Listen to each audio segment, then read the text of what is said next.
So hello everyone, in this video we will talk about SOUN stock and the key levels to watch October 3, 2025.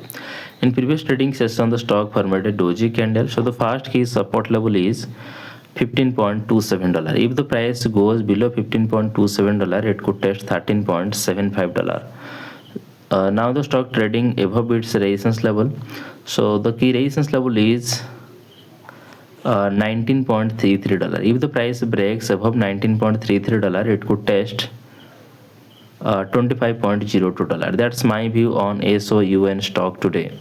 If you found this helpful, please subscribe for more updates. This video is for education only, not financial advice. Always do your own research before investing. Thanks for watching.